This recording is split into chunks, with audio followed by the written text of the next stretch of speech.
The Warrior Soul podcast is written, produced, and edited by me, Chris Albert. Our mission is to provide tools, tactics, strategies, and ideas to U.S. military veterans and anybody else willing to listen to help them to navigate toward living their absolute best lives. If you find these episodes helpful, please share them out with somebody that you know of that can use them. And if you really like the podcast, please also head over to iTunes and write us a written rating and a review. It really helps us to spread word about the show, and it really helps to get these tools in the hands of others who really need them. This podcast is sponsored by F-Bomb Nutrition. They make awesome, delicious packets of macadamia nut butters. They mix them up with chocolate, with sea salt, with pecan butter. They're absolutely delicious, and they also have a number of other fat-fueled snacks, like their meat sticks and their cheese crisps. They're amazing people who are sending boxes of this stuff out to the troops on the front lines, and they're offering 20% off to our listeners on their first orders.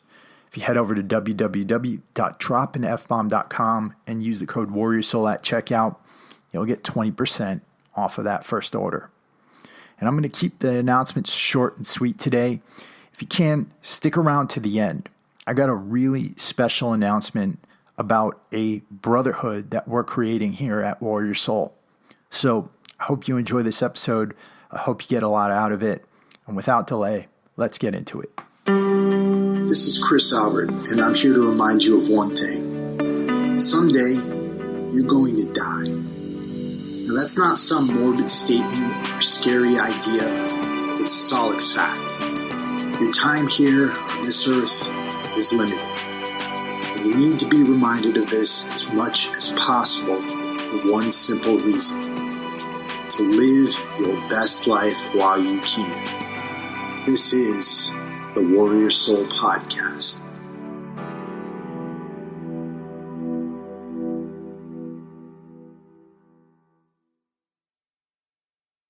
All right, guys, in this episode, we have somebody that I've been trying to get onto the show for a bit, and finally our schedules matched up, and I am so glad that they did because we had an absolutely amazing conversation.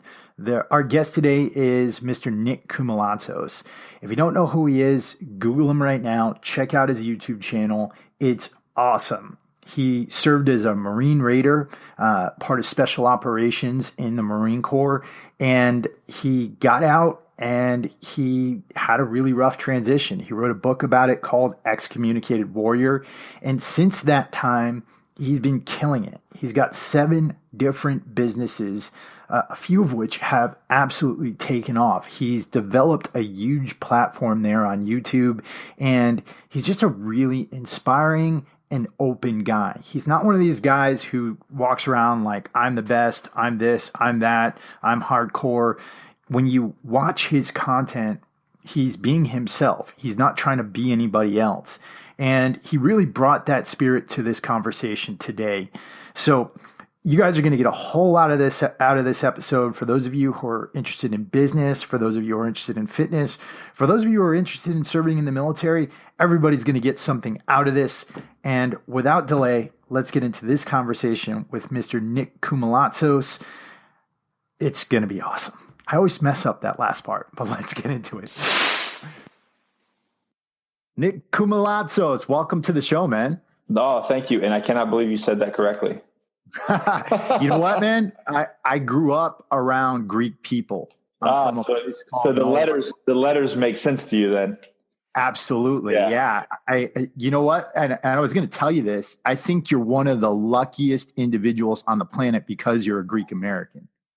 I feel the same way. So I concur. Seriously. Yeah. Seriously. It's an amazing culture, amazing food. And, growing up, I grew up back in the late 1970s, 1980s. And these guys, they came to this country. They established businesses. They're like the great immigrant story of the United States, and they're the unsung heroes of this. Dude, I just think about the amazing, all immigrants during that time, right? Like I look at my grandfather, he packed his family up from Greece with no money, no plan, and came over just with like I'm going to make it happen.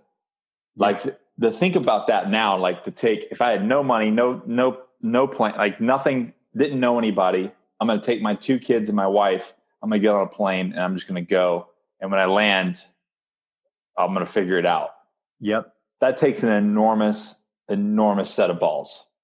Yeah, absolutely. And growing up, I'd watch these guys. They'd live in these houses. They'd bring all the extended family in. Yeah. You'd all go out and work. I mean, they'd work in restaurants. They'd work cleaning. Do whatever they have to do. Yeah. Yep.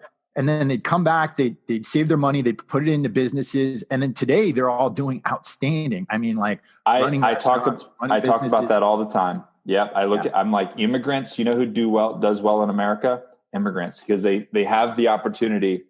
Well, they see the opportunity and they're willing to work hard and put forth effort, and then they're successful in the end. And sometimes I feel like Americans take our opportunity for granted because we just live here. We grew up here. We were born here. So we just kind of float through life, like, through our society's system.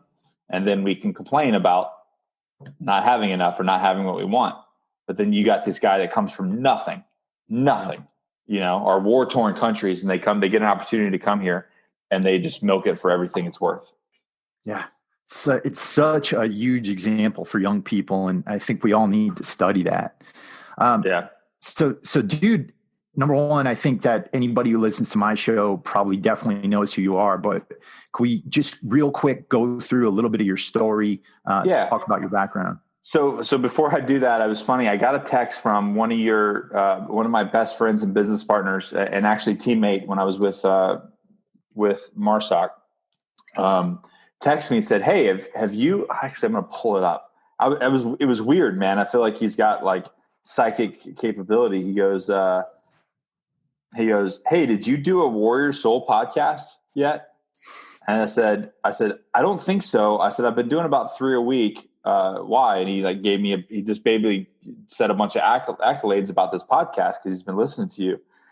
So I did 3 last week, and I just couldn't remember all the names of them. So I hopped on my calendar, and today, and this was 30 minutes ago, and I was like, oh shit, I got one. I literally am hopping on the podcast in 30 minutes.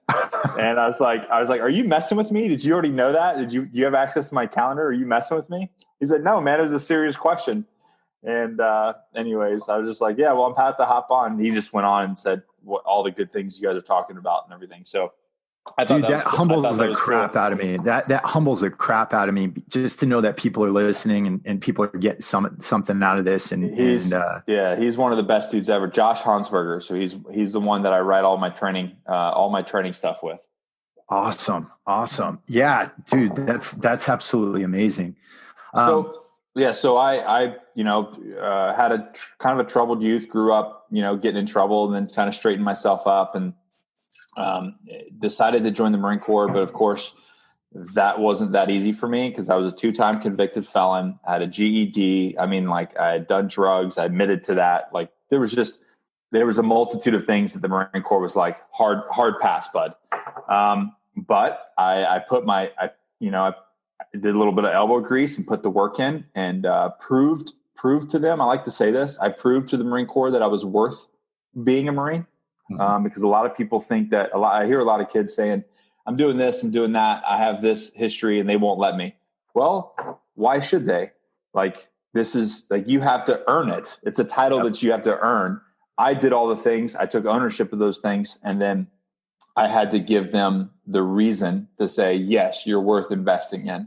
So I did that and made the cut, ended up going, spent some time in the conventional forces, ended up going Force Recon, did that for a tour a little bit, excelled there. And then when MARSOC stood up, basically I was going to go back to 2nd Force Recon Company, and that had became basically 2nd Raider Battalion.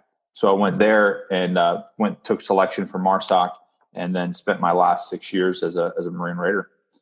That's awesome. And that's, you came in at, I think, probably just the right time to be able to experience that, right? Because that's when I always say that my time, because I served from 2000 to 2012, and I always joke saying that those are the fun years, because they really were. I didn't, obviously, when I joined, September 11th hadn't happened yet, but it happened a year later, and and that just kind of cracked off that next 12 years of, some people can say excitement, some people can say tragedy, but it was a very busy year for the Marine Corps, and or busy 12 years for the Marine Corps. And in a way, I was fortunate to experience all those different layers of that.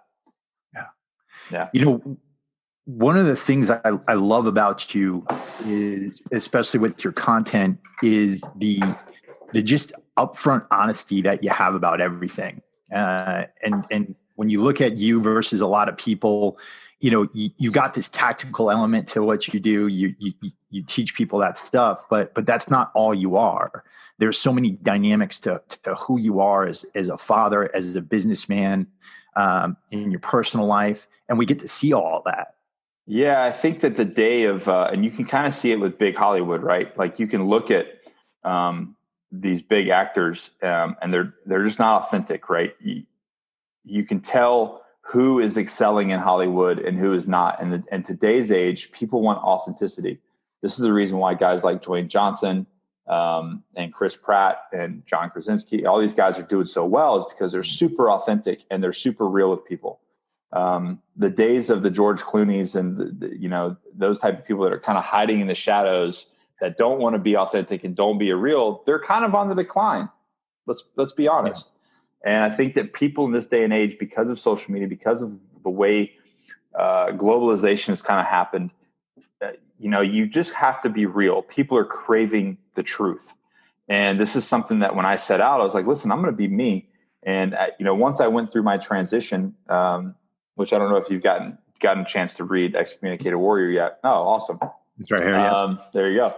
So once I kind of went through all that, I just like, you know what? I'm going to just be me, and I'm going to share me. And it's kind of worked. And there's some struggles with it, because I think people, especially being a Marine, especially being a Raider or Recon Marine, society typecasts you, right?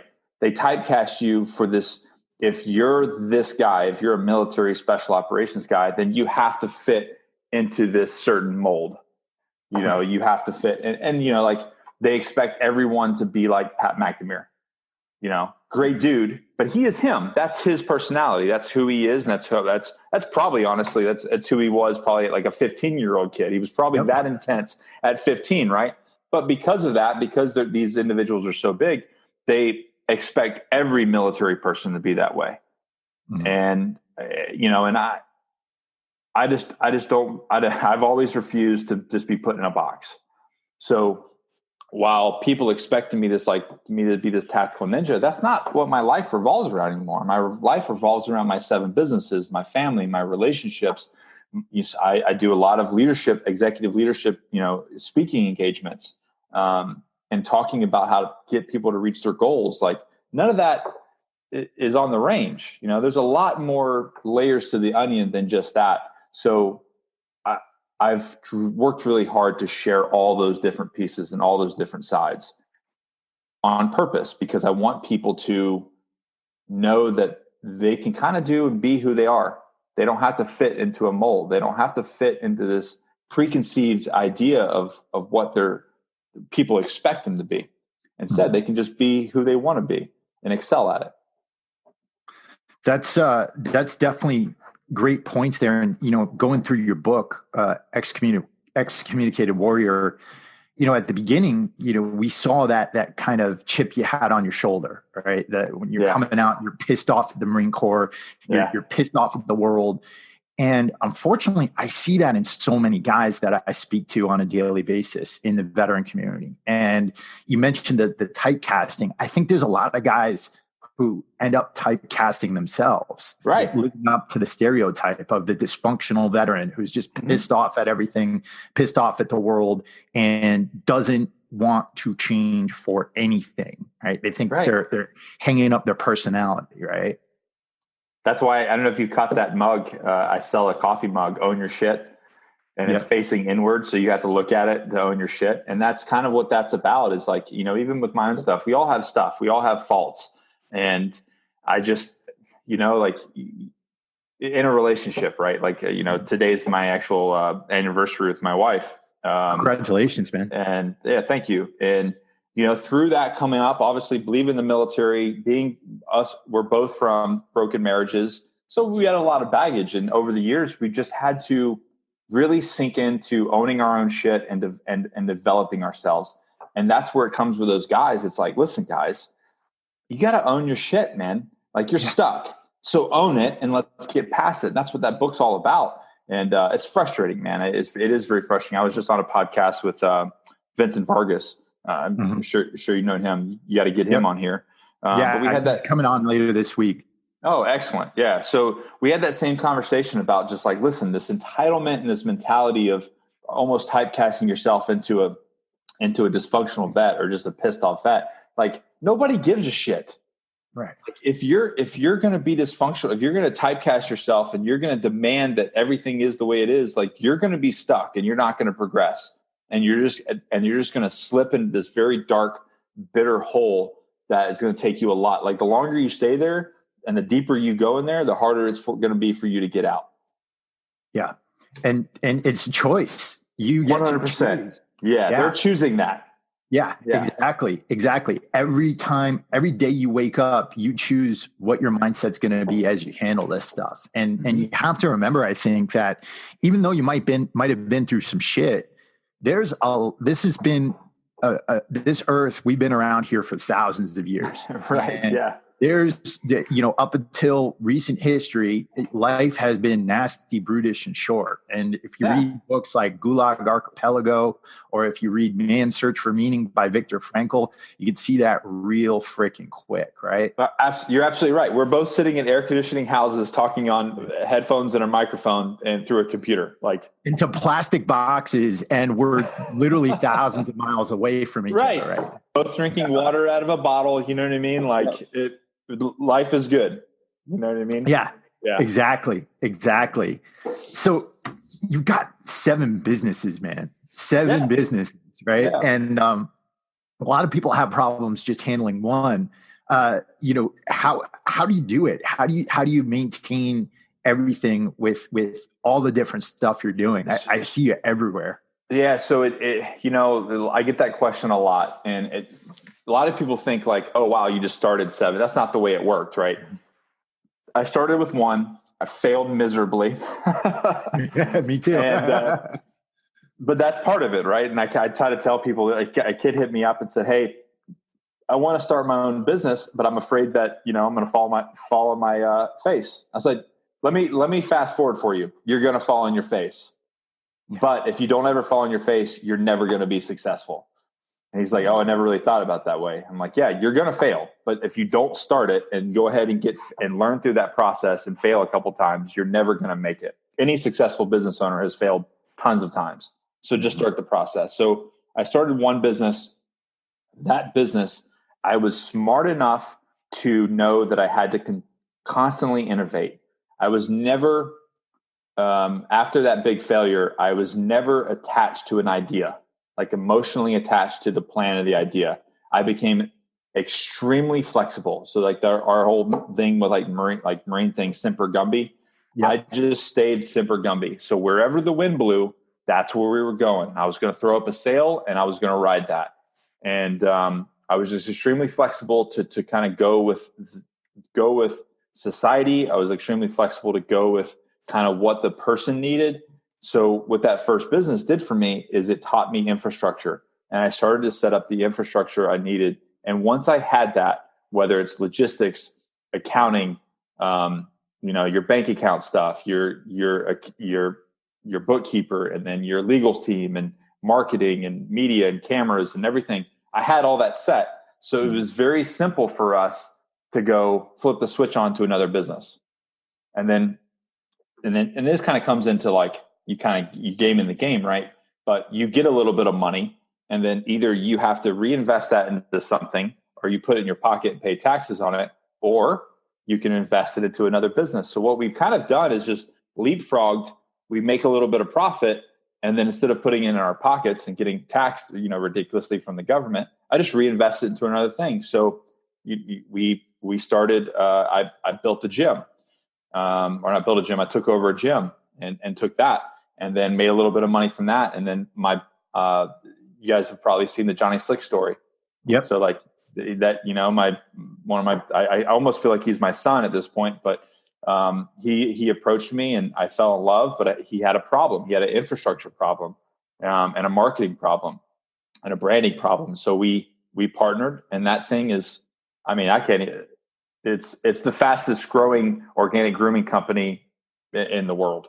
Like what's happening with that company is I could not have planned it better. I mean, we broke six figures our first year.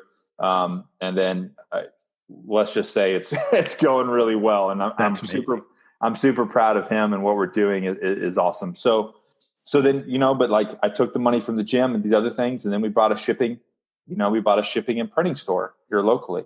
So it's just, I'm thinking long-term. I'm not thinking like I'm trying to make a buck to put in my pocket. Like I don't need that. Everything I have everything is taken care of. Like I have enough. I don't need to go on elaborate vacations and have like a million, you know, even though we do have like a ridiculous amount of vehicles because we have a ridiculous amount of people. Plus my kids are older. But like, I don't need, you know, $100,000 car. I don't need a $1 million house. I don't need all that kind of crazy stuff. I'd rather take things, invest them into things that are going to make me money long-term. Because I'll tell you right now, what my life looks like in 10 years is going to be drastically different. Yeah. I think people need to think in those terms. Like you can't just think in that box. Like I'm going to hang out here. This is how it's going to be. Because otherwise, if you're not acting in a way that is going to make things for you, life is going to bring you things, and it's going to determine where you're going to go. Exactly. Yeah. And I'm constantly thinking about the long game and what that means for my life and retirement. You know, some people go 401k with a, you know, 4 to 7% interest rate. I'm not thinking like that. I'm thinking like, how do I build this and then sell this for $25 million? That's awesome. That's awesome. That's just, it's a risk, but I'm willing to put the work in, and I'm willing to diversify my portfolio or my investments to set that up for us. And you know what it takes? It takes a lot of sacrifice, an enormous amount of sacrifice, and a lot of freaking hard work. And those are two things. Those are two things that a majority of people are not willing to put in. Yeah. I you know, there's so much that you just said that I want to get into here. I think back, you know, my first business was a gym. I was one of the guys who started Metroflex Gym in Long Beach, which was the gym that CT Fletcher and like Mike Rashid and those guys came out of. That's awesome. Yeah. It was great, but it was a nightmare at first, right? I had no business experience, right? Of course, Was that your first business? That was your first business? My first business. Never had a business before. We set up a gym in a warehouse in Long Beach, California, and we were like, dude, this is going to be epic. People are just going to be knocking. Oh, sure, right? Yeah. 3 people show up, right? And we were billing ourselves as like the new Gold Gym Mecca kind of thing. And people would come into the door. And at that point, people didn't get the whole garage gym concept. So people were like walking in, we're like, where's the cardio equipment? Where's the cardio deck? Do you guys have my God. And dude, I lived off of $500 a month for a good 3 years. I don't know. Did you have to live in the gym? I did for a while. I made the brilliant decision to get married while I was doing that. Which didn't end well. And then eventually, you know, the whole thing ended. I'm still really good friends with the current owner. But the whole thing ended with me having to forgo my shares of the gym. And I actually ended up living out of my car after that situation. So but the thing is, I don't look at it as a negative experience. I look at it as not at all. MBA. That was my MBA. That taught me everything I need to do to be here talking to you right now. Right. People they think like, especially in the military, I feel like we have this concept that failure is final. Right. And it's just not the truth, man. Like that's not the way life works. And we, you know, the military guys, they just get beat into this system of like failure and failure and failure. And you can't fail, especially in the higher echelons of the military. And, you know, like you get bastardized if you fail at school, or you get bastardized if you fail something. You're like a shitbag of the unit. But that's not real life. Real life is, like you said, like that is that's the best education that you'll ever get right there.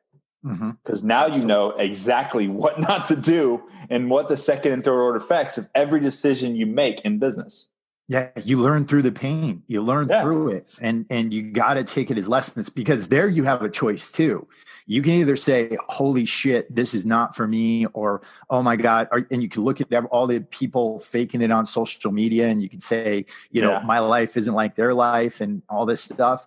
Or you could say, "You know what? These are lessons I've learned from them. Let's go on. Let's do something else." Yeah.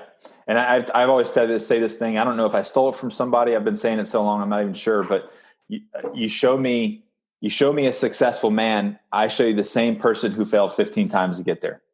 Yeah, 100%. 100%. You got to work through that. The other thing you said there is, you know, the choices you have with your money when it does come in. And I think I see a lot of business owners. I work with a lot of trainers and things like that. They don't understand the concept of foregoing the immediate gratification for that long-term success. And I see a lot of guys, they'll spend through their taxes. They won't save up their taxes. And then when the tax man comes around, they got to fork out all this money. Is that something you'd learned just from that beginning process? Or is this something that just kind of came along and through education? No, I think that because of my growing up, because of my situation, like I wasn't that type of guy. Like, don't get me wrong. I love spending money on camera equipment. I love spending money on, you know, different things that enhance the business like that. You know, it's almost like a problem. You know, my wife's like, okay, I think we're good. That's also an investment too, right? It is. Right. But I can really, really geek out, man. Like I can really geek out on some stuff. So, but it was something long-term that I felt like I just didn't need a lot. And even when I started my first business that failed, I wouldn't take it. I just had this thing that I knew that I had to keep as much money in the business to keep it going. So I just would never pay myself except the bare minimum of what I needed to survive, like literally the bare minimum. So I took that concept and like if you look at Johnny Slicks is a huge success story. So I sat down with him and I said, this is the way that I want to run things. And here's the reasons why, especially that first year. So I want to dump an enormous amount of money into marketing. Every little penny that we make, I want to put into expanding our lab, building new stuff, getting new products made, and then dumping as much into marketing as we can. And I want us to take nothing. I want us to take the bare minimum that we need to survive and the bare minimum that you need to survive so that we can grow this thing. And because of that, we broke 6 figures the first year. And then we had this year, we're up 650%. That's awesome. So yeah, moving into 2020 is going to be real fucking scary. But it's because we did that.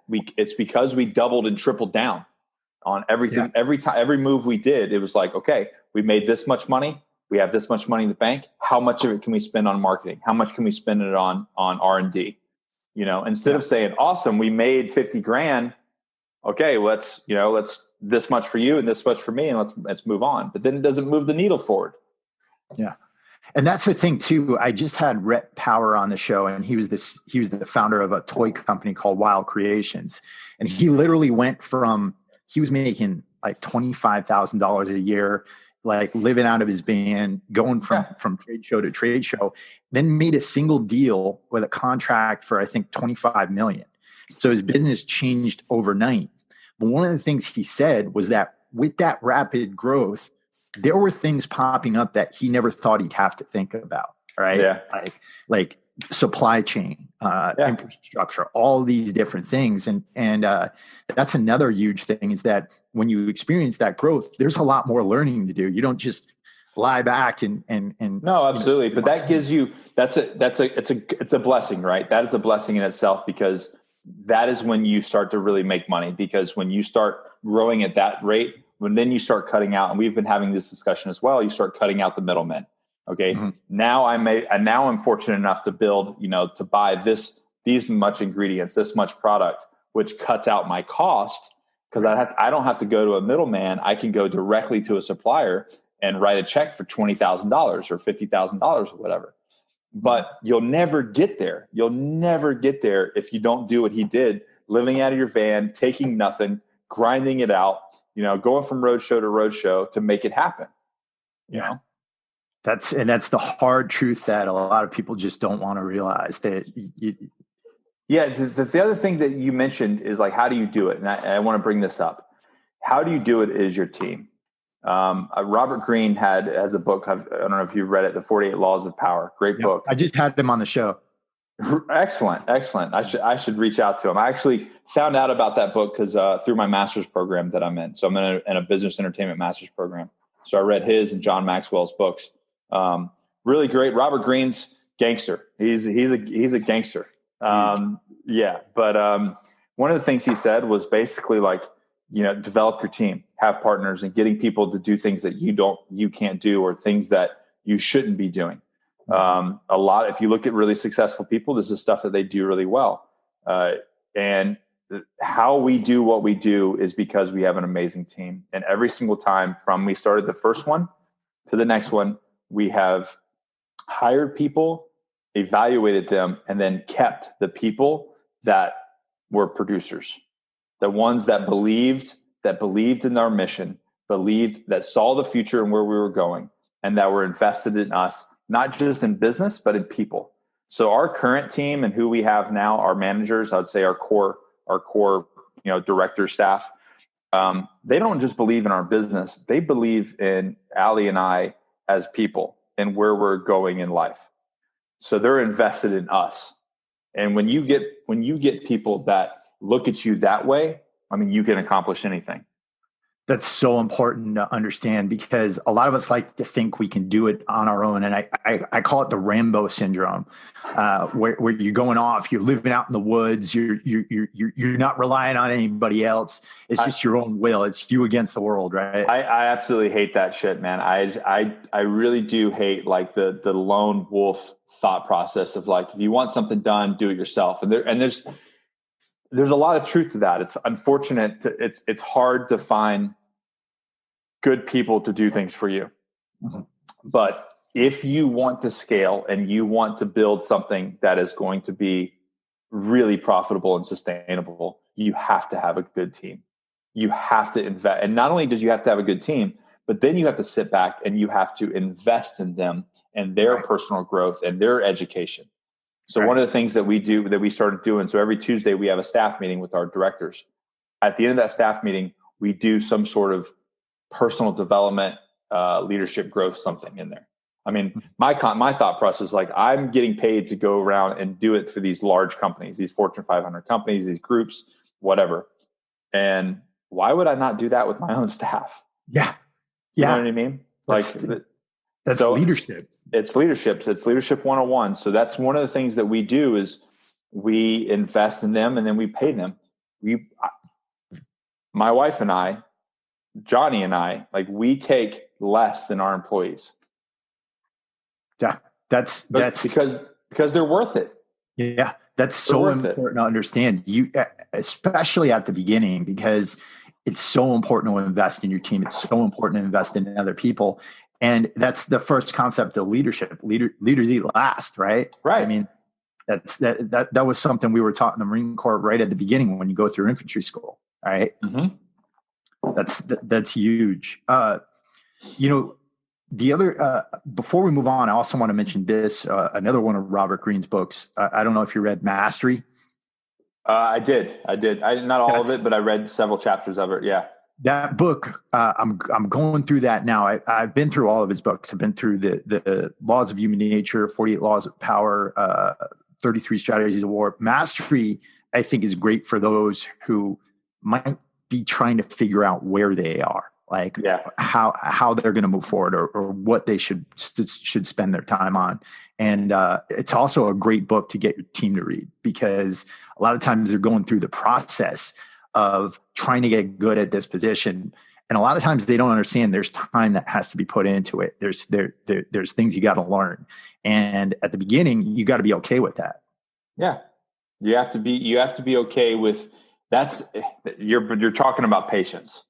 Mm-hmm. And that is another thing that I feel like sometimes we're lacking, because And I think partially because of social media and because of these like people that just all of a sudden show up on your feed, and you're like, dude, well, how did this guy do this? Like, oh, and we start to compare like, how is this guy so great at this so fast?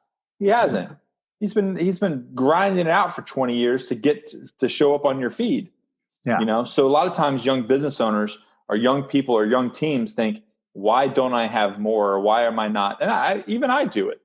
Like we all do it. Like, why is this not growing faster? Right. It doesn't. It takes time. And I think that's a thing in the veteran community too, because a lot of us, we go through our years, we gain our experience. I mean, in the Marine Corps, a 20-year-old Lance Corporal is in charge of a lot more than a lot of middle managers in corporate America. Right. But at the same time, I think that, you go through seasons in your life where you've got to learn stuff over again. And if somebody like you, who had all this advanced training, had millions of dollars poured into you as an asset, has to go through that relearning process, then a lot of the rest of us do too, right? Absolutely. There's no shortcuts. And anytime that I see something, even monetarily, like, so you see something happens and all of a sudden you make a bunch of money overnight, that worries me. When I see things like blow up overnight, like truly blow up overnight, that worries me. Some of the greatest, most successful people always have told me, like, have you ever, I'm like, when did it blow up? And they're like, never. Nothing's ever blown up. Even when I thought things were going to blow up and it was like, this is going to be the one. And I have that all the time. This is going to be it. This is going to be the video. This is going to be the product. It never is. What it is just this slow, steady climb. And if I look at the last 6 years of me doing this since I've been out and then done with contracting, really starting my business, if I look at the last 6 years, there's nothing, not even at all, that I can look at that was a spike. Nothing. It's just been if you watch the graph, there's just been a slowly tick upwards for the last 6 years.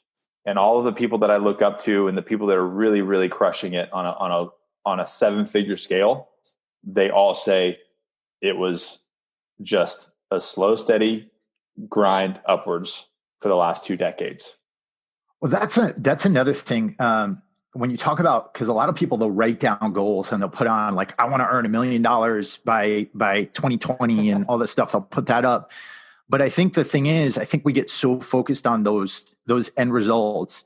And this is a controversial statement, but in a lot of ways, the results don't matter. What matters is the process you're using to get there. The journey to get there. Yeah. So and I believe that. I believe in, speaking things into believing. I believe in the power of thought. I believe in the power of positivity. And I also believe in the power of negativity and the things that you spew out of your mouth. If you're talking about negative shit all the time, guess what you're going to get? A bunch of negative shit and drama. But if you push that out and you are constantly talking about positive things and being that positive person, then I think that, laws of attraction, I think that will happen. So putting up, making $1 million I think that should go up. I mean, don't sell yourself, because what's going to happen is you're going to make that $1 million. You're going to hit the $1 million and go, this isn't shit. I should have put $5 million. You know what I mean? But I really do believe that, putting that up there is a good thing. But my wife says it best, a wish without a plan is no. A goal without a plan is just a wish. Right. Right. And so like you put that up there, okay, that's then. But being a military man, I actually give a really good talk about reaching goals. I really like this one because I use one of the stories that we did in special operations. But I look at it from, okay, if you want to have a desired effect on a battlefield, right? I want to change the battlefield. I need to mold the battlefield this way. That's my end state, right? When I leave this deployment, this is what I want the battlefield to look like. Okay, so that's 9 months from now. Okay, what has to happen between those 9 months to get there? So what we do is we put phase lines, right? So we say it's a 20-year plan, a year plan, doesn't matter, a 3-month plan.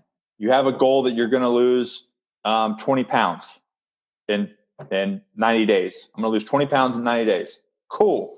Okay, well, that's easy, right? That means at the 45-day mark, you better lost, 10 pounds. Right. Now I can break those down into increments. Okay, now what do we have to do to lose these 10 pounds? Well, I need to exercise this much a day. I need to eat these certain things. I need to look at my calorie count. Like, very simple. It's the same thing. Like, weight loss to me is just simple to break down. Okay, so 20 pounds, I'm going to lose 10 and 45. I'm going to lose 5 and, whatever, half of that. And then I can put all of my macros down. I can work with a trainer. I can burn X amount of calories. And this is a mathematical problem. 20 pounds is a certain amount of calories, a certain amount of energy output. So I know exactly how much energy I need to put, how much calories I need to consume to reach that goal. Simple. Okay. Right. Well, same thing with $1 million. I want to reach $1 million. Okay. How are you going to do that? Well, I need to make this much money. I need to make this much money at this time, this much money at this time. I need to have this, and you can do percentages because it grows over time, right? You make more money over time. So maybe I need to make 25,000 this year. And then I need to like triple. I need to make I need to make 100,000 the next year and this. But how are you going to do that? You have to put phase lines. Don't worry about the end.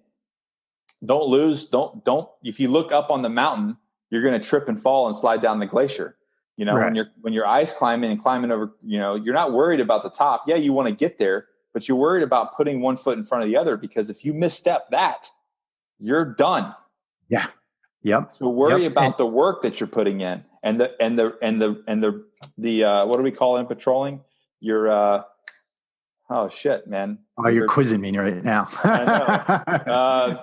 Been like 15, 20 years. Oh man, your rally points. Yeah. You're worried more about your rally points than you are the actual end goal. Like I just need to make it to this rally point. So I'm going to put one foot in front of the other. I got my ice axe. I got my crampons. Everything's going good. I'm clipped in, and I'm just one foot in front of the other until that rally point. When I get to that rally point, I reassess and go on from there. And that's everything in life right there. You just got, if you take that with every goal that you have in life, you set up phase lines and you execute that way, you will be successful. And it comes down to also understanding the skills you need to learn, right? Being humble enough to put yourself through that. And also understanding that the small, unsexy tasks that you got to do every day, they add up to that greatness. The things that other people are not willing to do, the daily boredom you go through when you're trying to put things together and you're trying to do your stuff. You got to get through that initial point so you can get to the magic, right? 100%. You have to get dirty. You got to get in there. You are the guy at that point. You are the guy to make things happen, or the girl. You're the person to make that stuff happen, and you're going to have to get uncomfortable. And if you're not comfortable with being uncomfortable, then that's not for you. Maybe that goal that you're wanting to achieve is not real. Mm-hmm. Yeah, and I want to make this transition because you geek out on cameras. I geek out on hormones. I'm like obsessed with hormonal health and everything. And you've been putting a lot of your content talking about your current hormone program, your quest to have a child. I admire you so much because there's a lot of people who don't admit when they have a problem. And as somebody, I hopefully will get to have children at some point over the next couple of years. I've been praying over it. I've been really trying to take the steps necessary to be able to do that. But tell us a little bit about what you're doing in your life right now to take care of yourself, because I think this translates throughout the veteran community. Absolutely. I think there's so much, oh my God, there's such a bad stigma when it comes to hormone replacement or steroids or all this kind of stuff. I mean, it is gnarly. The comments you get I get two sort of comments. So to give some background for people that don't know me, in my book, I talk about the whole story where a friend of mine came to me and said, listen, man, like everything that's going on with you, I feel like you've got low testosterone. And this is not something that the military or the VA even identified. They were just, they just want the VA starter pack. We've got uppers, downers, sideways, dream erasers, the GWAT got, starter pack from the VA. And so he identified, he's like, I think you have low T. I think you should look into it. And I got this doctor and, just give it a whirl, see what happens. It was in the tank, man. It was in the tank because of TBI. It was in the tank because of a lot of different things.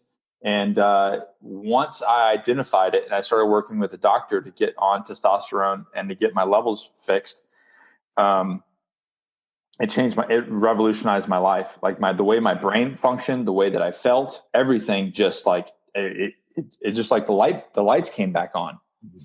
And so I was on that for about 6 years. And then obviously, Allie and I wanted to had a vasectomy. And I talk about all this in that video about my coming clean about steroid use video. But to do that, I had to come off that so that I could naturally produce enough to do a surgery because I had a vasectomy. And the urologist was like, it's been too long. Let's not do that. We've got the technology now. I'll just go in, take it out, and we'll be good. And then you can keep your vasectomy and you and your wife can just have fun forever. Not have to worry about it.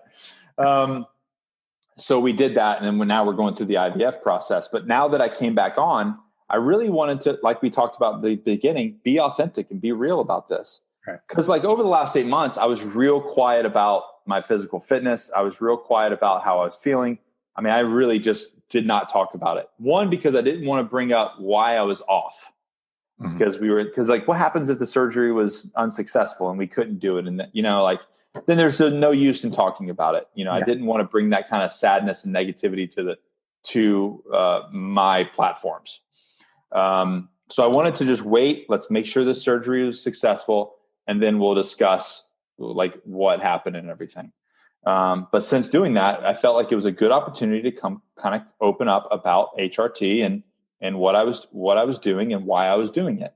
Because the only place I've ever talked about it was the book. I've never really come out publicly and talk about it unless you've read the book. And so this has been an amazing series to produce because I'm getting two things. I'm getting guys that realizing that they are having issues without even knowing it. Yeah. And it's giving me a platform and a direction to send them, to get them help. These guys that are in their, mid 30s to early 40s, and they're like, man, I've got this weight gain. I don't understand. I'm dieting. I'm exercising. I'm still having trouble. My sleep is shit. I can't work out because like I'll be sore for 2 weeks, which is what was happening to me when I came off. I would do a calisthenic workout and I would be sore for 3 weeks. Wow. Like how can you continue to train? You can't continue to train. And this is what I don't think people understand is that, there's a big difference between going out and loading yourself up with Tren and Becca and all that stuff versus what you're doing, which is trying to keep that engine running, right? Yeah. And trying to just enhance your vitality. And I think people just don't understand that. There is the abusive, and I used to train IFBB pro bodybuilders, and there is that abusive element to steroids that does happen. Of course. But there's a whole host of the population that they're deficient. And when it comes to veterans, there's increasing evidence. I don't know if you've heard of Dr. Mark Gordon and Andrew Marr. They've been talking about this for a while, where low-level TBI can actually shut down those hormonal processes. So that's what happened to me. So like I had multiple TBIs over time. I actually went to a brain clinic, and the doctor explained why. It was the first time that I explained why my body was doing what it was doing. Mm-hmm. And it was, I damaged my gland. I don't even know how to, pituitary. Yeah. So I damaged that through multiple parachute opening, multiple breaches, IEDs, a vehicle accident in Afghanistan that knocked me out. Wasn't wearing a helmet. I was a cool guy. So there was multiple things that happened over that 12-year span that I never really thought that I had a TBI. And he explained it. He's like, well, how many breaches have you been? And I was like, I don't freaking know, doc. Like this, are you kidding me? It was professional. Yeah. I was a professional Marine warfighter. How many flashbangs went off your feet? How many parachute openings have you have? He's like, all of those are minor concussions that cause damage to the brain. Like your brain is sitting in fluid in your head. It's not attached to anything. So every time that you did something, it was causing an issue. And he's so, because he looked at the blood, he looked at my cortisol, my saliva, like they dug in, and it's all in the book, but they really dug in and then really broke that down for me. And I was blown away. And I'm like, how many other guys don't even know?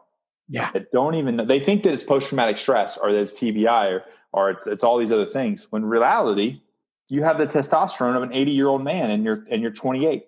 No, and that will lead to suicidal ideation. 100%. 100%. You will get depressed 100%, and you'll be so tired because you're not sleeping, and you'll want to kill yourself because you're just exhausted. Yeah, That's a fact. Exactly. And as I learned more and more about the issue, I mean, you mentioned the parachute breaches, but even, just manning a 50 cal. Quite often, even, and I was talking to Doc Parsley, who's a former SEAL and current medical doctor. He was saying, even when you're in the kill house and you've got blanks going off, that could do something, right? Absolutely. That overpressure, or being in a 50 cal or Mark 19 in the truck. Have you ever been in the truck in a 50 cal is going off? Oh, that will make you want to throw up from the overpressure. Yeah. And people, we don't think about that, right? Because it's just part of the job. It's like, oh, wow, that made me dizzy. Yeah. And then you move on. You just drive on with your day. But over time, doing that, even if you did that for 4 years, right, that has a huge, huge effect on your body. And so I'm excited that I get to finally talk about that. And hopefully it's helping people. The other thing that I get is these individuals, and I'm sure you get it too, about they just believe. I got into it. He says he's a medical doctor. I don't know, but he believes that testosterone is horrible for you, that you're going to get prostate cancer, you're going to lose your hair, you're going to do all these things are going to happen to you. You're going to have heart disease. And I laugh and I'm like, that is all a lie. There's not one documented case of this. And anyone that says that it's connected is like, wait a minute. Well, he was on testosterone. No, that guy was 300 pounds. He had heart disease long before he ever took a testosterone shot. Yep. No. This is not the case, guys. It infuriates me that you have these people out there saying that all these negative things with HRT when it's not true. Yeah. Well, the other thing I would say is that there's also a difference. We mentioned the abuse aspect, but there are doctors out there who are catching on to this trend who don't necessarily know what they're supposed to be what they're doing. Right. And they're not doing the requisite tests. They don't understand the complex hormonal cascade. And so they're just doing this cookie cutter approach to HRT. So I get mad with the VA because a lot of guys are like, well, the VA will take care of this. I'm like, if you pound the drum long enough, they will. But here's what they won't do. They're going to give you a little bit of test C. They're going to let you inject it, but they're not going to do anything else. Yep. You know what I mean? They're not going to give you all the other platforms that you need to manage your hormones. They're going to give you one thing, and that's it, which is going to shut your natural production down. They're not going to give you HCG. They're not going to give you an anti-E if you need it. They're not going to give you B12. You know what I mean? They're not going to give you the whole thing. They're like you said, these doctors are like, okay, I'm going to attack this one thing, but it doesn't work like that. You have to have the whole package. Yeah. And you have to be taking care of yourself. I mean, and that means you have to take care. And I'm a big advocate of gut health, making sure you're taking care of your digestion, because that can kill off your Leydig cells. It can kill off all the things that help you to produce testosterone and can affect your brain. But you have to be doing the nutrition, and you have to be taking care of your body. You can't just take it and then go eat beer and pizza 24/7 and expect to get the results, right? Absolutely not. It's about a return on investment. And I do this talk where like, I want to maximize everything. I want to maximize everything I have in life, right? I want an ROI on everything. So why would you jump into that and not want to maximize your health and maximize your, basically biohack yourself to where you are the best version of yourself that you can be? Right. Why cheat yourself? So that's the way I look at it, is like, okay, if I have this opportunity to get healthy and take care of it, why would I not want to maximize that? Yeah, exactly. Well, dude, I mean, number one, I love absolutely everything you're doing. I think you're one of the guys out there in the veteran community who I think is providing a really awesome example for people. From maximizing everything with your businesses to the way, you're a family man. I mean, I just think that's absolutely amazing. And the thing is, I think we need more of that. We need more of I agree. people like you, and less of, let's go pound whiskey and let's do this and let's live up to the stereotype. And what do you have on tap next? I mean, I love your channel. Your vlogs are some of the best vlogs I've ever seen, and just the way you practice that art. And it is art the way you do it, the way you set up the shots, and I can tell you're geeking out with the camera, with the angles and stuff. Always. But what's next? What's next? I mean, honestly, like right now we're focused on growing all the businesses, but honestly, we recently, you probably caught that, we recently retuned some things with the business so that we could set ourselves up to have this baby. So we're really focused on the next step is just, like I said, maximizing our returns, right? So we're really trying to maximize our IVF process. So that's with the family stuff. We're setting things up. We actually move some things around so that we can have a home office here and continue to work, but be able to work from here, when a baby comes or as we're going through pregnancies. In conjunction with that, speaking stuff has really taken off for me. So I'm doing a lot more speaking. We've got the Excommunicated Warrior audiobook launching this month, which I'm doing a unique thing. I'm basically what kind of David Goggins did was he had podcasts in between the chapters talking about the chapter. Yeah. So I'm going to do that as well. So we're getting those knocked out. So I'm excited about, I think the audiobook is going to be probably bigger than the actual Excommunicated Warrior book just because of that. And I'm working with a really good narrator that's just absolutely killing it. And a lot of people wanted me to read a book, and I wanted to as well, but you have to maximize your work. And there's no way that I could sit down for a week and knock that out when a professional can do it, rather quickly. And what I am going to do is do the podcast. So that's where my contribution is going to come in, and really break those chapters down and have a conversation with some really awesome people about each chapter's subject. So that's coming up. And then Black Friday, man, we're going to freaking Johnny Six and all our companies. We're going to batten down the hatches for that one, right? We're going to break. We got some new stuff coming out. We got a whole female line that we're really excited about called Mrs. Slicks, kind of a 80s retro wave style of products for ladies. So we're really excited about that. And then what we do is during Christmas, Nick turns the business off. So on the 19th, when shipping slows down, basically we're off until the new year. So we take the 19th and it's party time. It's party time and family time from the 19th until the new year. And so that's amazing. Yeah. That's amazing. It's just important. You know what I mean? Like I miss so much. So I miss so much. And I think sometimes we can work so hard that we lose, and we do. I mean, my wife and I, we work 80 to 100 hours a week. So there's a couple times in the year that we just turn the off button off. Once when we go to Greece and I go visit family for 2 weeks in Greece, and then Christmas time. That's just my two favorite times of the year. And so we're going to hit the pause button and just enjoy it. But then 2020 is coming, baby. And oh man, I'm coming in. We're coming in swinging. Real quick, you got a weight loss group that you're working on too, right? Yeah. So, I did this we called it Surviving the Cut series. And I really did this. I did it as an example to show people how to achieve their goals, right? Like, basically it was like, I got fed up with the New Year's resolution nonsense. So I was like, New Year's resolutions are nonsense. A goal without a plan is a wish. So I'm going to show people what I can do in 90 days. And I'm going to be really authentic and really open about it. And so I did that. I cut down from 240 pounds to 195 in 90 days. And so many people were inspired by it that they were asking how I did it, what I used, what was my macros, what was the science behind being able to, like, the output and energy behind that. So we created this thing called STC, and we've been running. This is our third class. And so we're running this group. What we're actually going to do is for this year, we're going to open it up to, I think the last week of every month. So you can jump in, and it's a 90-day program. You can continue on. We've got actually people that have been on it for, I think we'll be going into their 9th month, but man, we're talking people losing 100 pounds. Like this one guy's lost 65 pounds, and he's like, Nick, you've changed my life. Like I was heading down the road of heart disease, stroke, and heart attacks, and dying, right? And now he's like, I'm back at the weight that I was in my early 20s.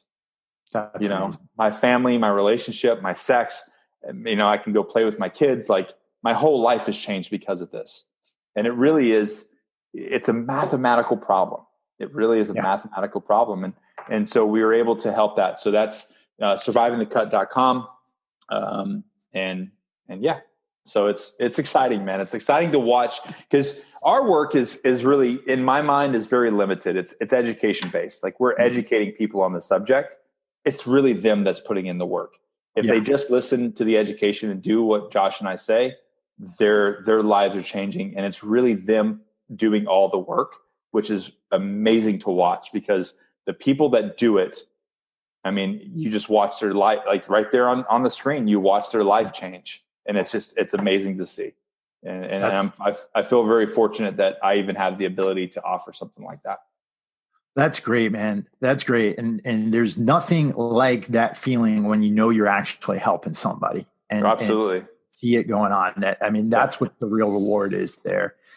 Well, where can people find you? I know you're all over the place. You've got Instagram going on. You got YouTube going on. Where's the best place for people to go to learn? Honestly, it doesn't matter. Whatever your thing is. And that's the way we set this thing up is like, I want to be wherever you are. So if someone is somewhere, I want to be there with them.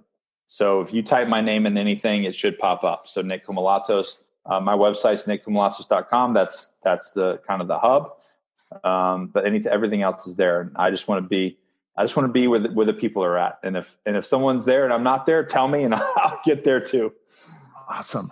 Well, sir, you are a gentleman and a scholar. And I really appreciate you coming on here. And again, I just want to acknowledge all the work you're doing. When you go to your channel, like I said, it's not you acting like some hero. It's not you acting like it. It's you being you and you taking people through this journey you're on to build these businesses, to maximize your time with your family and to live a really awesome life. And that's what this show is about is teaching people like that. And it's always a pleasure to get to speak to people like you who are out there in the fight doing this and inspiring others. Excellent. It's an honor, man. I'm really stoked that you had me on. I appreciate it. 100%. And guys, listen, get out there, check Nick's stuff out, check out Johnny Slicks. Definitely check out that YouTube channel because he puts a lot of work into that, like I said, and you get some great material off that. And definitely check out this book, Excommunicated Warrior, The 7 Stages of Transition. It's a really, really great read. It won't take you long to get through it. And honestly, there's a lot of principles that you guys could start applying to your own transitions in life right now.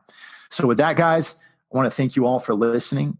Get out there and live your best lives while you can. This is Chris and Nick out. All right, guys, I thought that this was an absolutely awesome conversation. I've had a lot of respect for Nick Koumalatsos before this conversation. I have even more respect for him now. Just a great dude, and he brought the fire to this episode. If you liked it, please head over to iTunes, write us a written rating and review. It really helps to get this information out into the hands of more veterans and more everyday people so they can make things happen in their lives. And so then they can contribute to our great society and make this country stronger than ever. That's what this podcast is all about. And every time you do that, it really, really helps us. Beyond that, I just want to mention something that I've been mentioning for a bit here on the show, and that is the Warriors Obituary Society. It's a group we've developed here at Warrior Soul for men, and what we've done is we've created a group that empowers men to live absolutely epic lives worthy of epic obituaries. Why am I just working with men? It's not that I don't like women. It's not that I don't think that women need to be empowered. It's because men are going through a whole heck of a lot. And right now, I'm not a female. At least at this point in time, I'm not a female, right? So there are a lot of groups out there for women, but for men specifically, this group is meant to empower you so that you can take charge of your life as a man. And what we work on in this group, when each of our members comes in, we go through an 8-week development program. And what that program does is it gets you to outline your vision, your goals.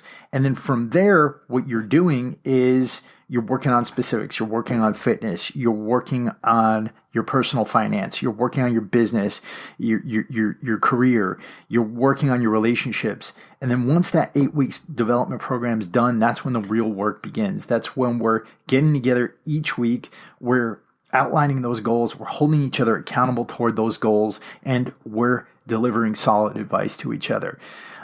We operate not over social media, not over any Facebook groups or anything like that, but over a private Slack workspace. And that's for a couple of reasons. Number one, I don't want you to get distracted by social media. Number two, I don't want you to feel like somebody's looking over your shoulder. So we do that there on the Slack channel. We also have a Voxer channel where we communicate via voice, and it's a great time.